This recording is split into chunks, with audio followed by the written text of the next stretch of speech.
اور مسلم شریف کے اندر روایت موجود ہے، یعنی متفق علیہ روایت۔ حضرت عائشہ صدیقہ رضی اللہ تعالیٰ عنہ فرماتی ہے کہ کچھ لوگ نبی پاک صلی اللہ علیہ وسلم کی بارگاہ میں آتے ہیں اور وہ آ کر عرض کرتے ہیں کہ یا رسول اللہ صلی اللہ علیہ وسلم، یہ کوہان کیا چیز ہے، یعنی ان کی کیا حیثیت ہے؟ تو آپ علیہ السلام نے فرمایا کہ ان کوہانوں کی اور نجومیوں کی کوئی حیثیت ہی نہیں ہے اسلام کے اندر۔ تو آپ علیہ السلام نے فرمایا ان کی کوئی حیثیت نہیں ہے۔ تو انہوں نے عرض کی کہ یا رسول اللہ صلی اللہ علیہ وسلم، بعض دفعہ ایسا ہوتا ہے کہ وہ ایک ایسی بات کر دیتے ہیں جو واقعتاً بات ٹھیک ہوتی ہے، جیسے وہ کہتے ہیں ویسی ہو جاتی ہے۔ تو آپ علیہ السلام نے ارشاد فرمایا کہ اس کی وجہ یہ ہوتی ہے کہ بعض دفعہ یہ جو شیاطین ہوتے ہیں نا، ان شیاطین اور جنات کو اکا دکا کوئی بات مل جاتی ہے نا، تو وہ بات لے کر پھر اپنے دوست، اور یہاں شیطان کے دوست سے مراد کیا ہے کہ وہ جو نجومی اور جو کاہن ہوتے ہیں نا، ان کے کانوں میں آ کر بات ڈال دیتے ہیں۔ حضور نے فرمایا ایسے ڈالتے ہیں جیسے ایک مرغا دوسرے مرغے کو دانے کے لیے بلاتا ہے نا، ایسے اس کے کان میں بات ڈال دیتے ہیں۔ اور پھر اس کے بعد ایک حدیث پاک میں آپ علیہ السلام نے فرمایا کہ جب اس نجومی اور کاہن کو ایک بات مل جاتی ہے نا، تو پھر وہ 100 باتیں اس کے اندر مزید ملا کر جو ہے وہ اور لوگوں کو بتاتا ہے، اور وہ گمراہ کرتا ہے، خود بھی گمراہ ہوتا ہے اور کو بھی گمراہ کرتا ہے۔ اسی لیے ایک حدیث مبارکہ میں آتا ہے کہ آپ علیہ السلام نے فرمایا کہ من عطا عرافن، جو بندہ کسی عراف کے پاس آ جائے، کاہن اور نجومی کے پاس آ جائے اور اس سے آ کر سوال کر دے، یعنی آنے والی خبروں کے بارے میں سوال کر دے، تو اللہ کے محبوب علیہ السلام نے فرمایا کہ لم یقبل صلاۃ 40 لیلۃ، اللہ تبارک و تعالیٰ اس سے 40 راتوں کی نماز قبول نہیں فرمائیں گے۔ یعنی یہ راتوں سے مراد محدثین نے پورا دن مراد ہے، یعنی دن اور رات کی 40 راتوں 40 دنوں کی اللہ تبارک و تعالیٰ اس بندے کی نماز قبول نہیں فرمائیں گے جو بندہ کسی عراف اور نجومی کے پاس چلا جائے۔ اس سے آپ اندازہ لگا لیں کہ نجومی اور عراف کے پاس جانے کتنا بڑا گناہ ہے کہ اللہ تعالیٰ 40 دنوں کی اس کی نمازیں قبول نہیں فرماتے۔ اور اس کی وجہ کیا ہے کہ مین وجہ یہ کہ جب کوئی بندہ نجومیوں کے پاس جاتا ہے، کاہنوں کے پاس جاتا ہے، اور میں اس کے اندر ان لوگوں کو بھی ایڈ کرتا ہوں جو آج بھی گلی محلوں کے اندر بیٹھے ہوتے ہیں، جگہ جگہ پر بیٹھے ہوتے ہیں، کوئی ہاتھ کی لکیریں بتا رہا ہے کہ بھی تمہارے ہاتھ کی لکیریں بتاتی ہے کہ تمہارا کیا ہوگا، تمہاری شادی کتنی ہونی ہے، تمہارے نکاح کتنے ہونے ہیں، تمہیں دولت کتنی ملنی ہے۔ کوئی لوگ ایسے ہیں جو اسلام کا لبادہ اوڑھے ہوئے ہیں اور خبریں بتا رہے بھی آنے والے وقت کے اندر یہ ہوگا، آنے والے وقت کے اندر یہ ہوگا۔ تو ایک اچھی طرح یہ بات ذہن میں رکھیے گا کہ اسلام نے، قرآن اور حدیث نے جو ہمیں عقائد اور نظریات دیے ہیں، ان میں سے ایک عقیدہ یہ ہے کہ غیب کی جتنی خبریں ہیں وہ اللہ تبارک و تعالیٰ صرف اپنے انبیاء کرام علیہ الصلوۃ والتسلیمات کو عطا فرماتے ہیں۔ انبیاء کے پاس غیب کی خبریں ہوتی ہیں۔ انبیاء کے علاوہ کوئی بندہ اگر غیب کی خبروں کا دعویٰ کرتا تو وہ بہت بڑا جھوٹا ہوگا۔ اور یہ جتنے فٹ پاتھ پہ بیٹھے ہوتے ہیں، گلی محلوں کے اندر بیٹھے ہوئے، بڑے بڑے بینر لگائے ہوئے ہیں، ان لوگوں کے پاس نہ قرآن کا علم ہے، نہ حدیث مبارکہ کا علم ہے۔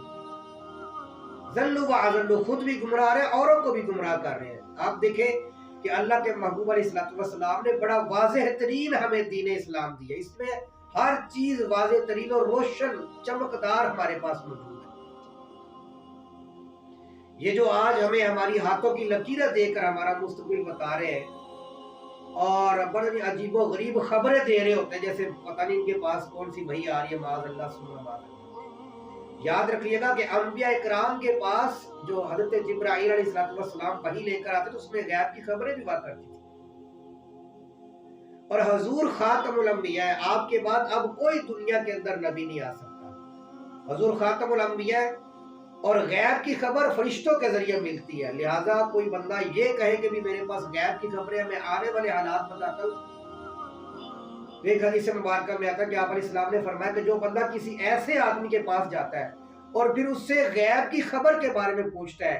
تو رسول اللہ صلی اللہ علیہ وسلم نے فرمایا کہ اس نے اس چیز کا انکار کر دیا جس کو میں لے کر آئی، یعنی شریعت کا انکار کر دیا اس کو۔ لہٰذا اپنے عقائد اور نظریات کی حفاظت فرمائے،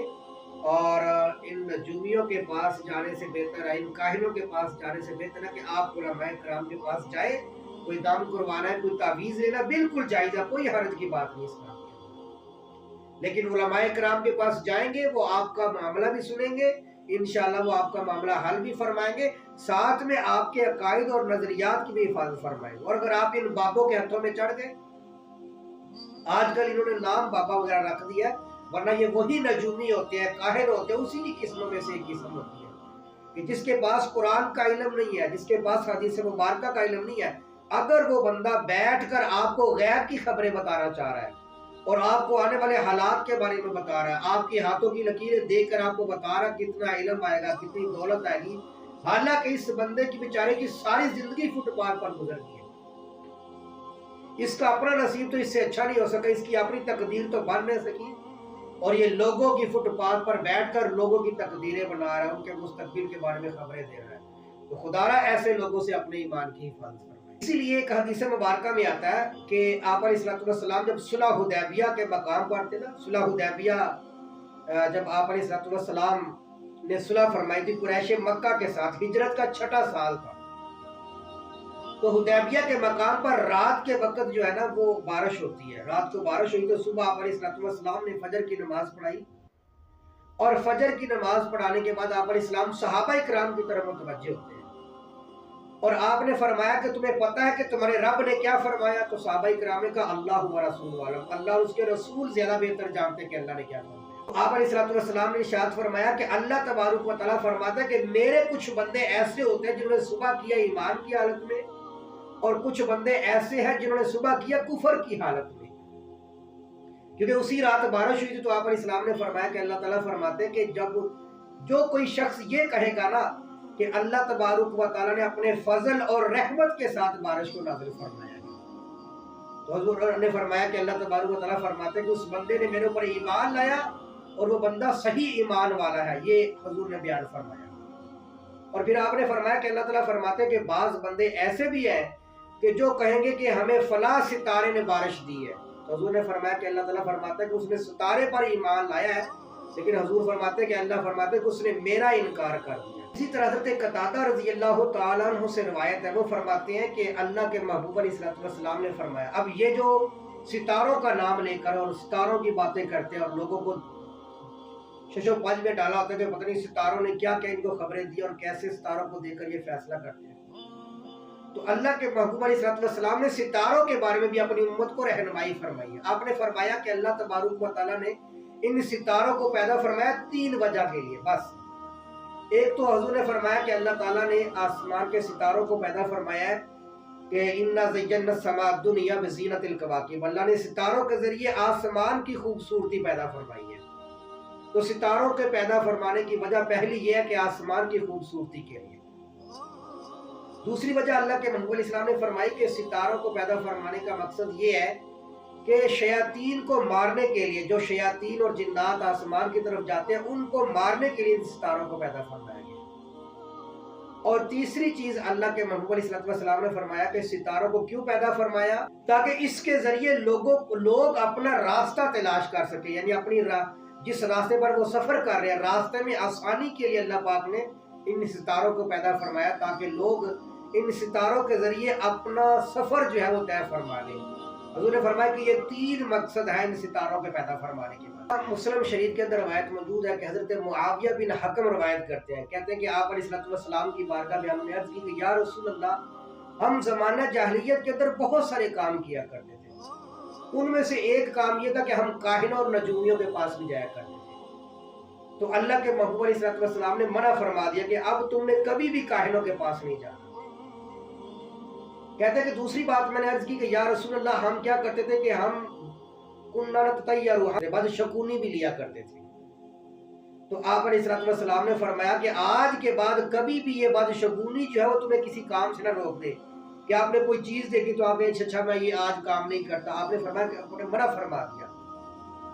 کہتے ہیں اس کے بعد ہم نے کہا کہ ہم میں سے بعض لوگ لائنیں بھی کھینچتے تھے، لکیریں بھی کھینچا کرتے تھے، تو اللہ کے محبوب علیہ السلام نے فرمایا کہ یہ انبیاء میں سے ایک نبی تھے، ان کے پاس یہ علم تھا، ہاں اگر کسی کی لکیر ان کی لکیر کے ساتھ موافق ہو جائے تو وہ درست پا جائے گا، ورنہ خطا پا جائے گا۔ لیکن ظاہری بات ہے کہ وہ انبیاء کرام، اور بعض نے اس سے مراد حضرت دانیال علیہ السلام لیے، اور بعض نے کہا کہ حضرت سیدنا ادریس علیہ السلام کے پاس ان لکیروں کا علم تھا۔ تو ظاہری بات ہے کہ آج ان کے ساتھ ان کا کون سا علم تھا، کس طریقے سے علم تھا، کسی کے پاس بھی نہیں ہے. لہذا اس طرح کا بھی کوئی بندہ اگر بات کرتا ہے تو اس کے اوپر اعتبار نہیں کیا.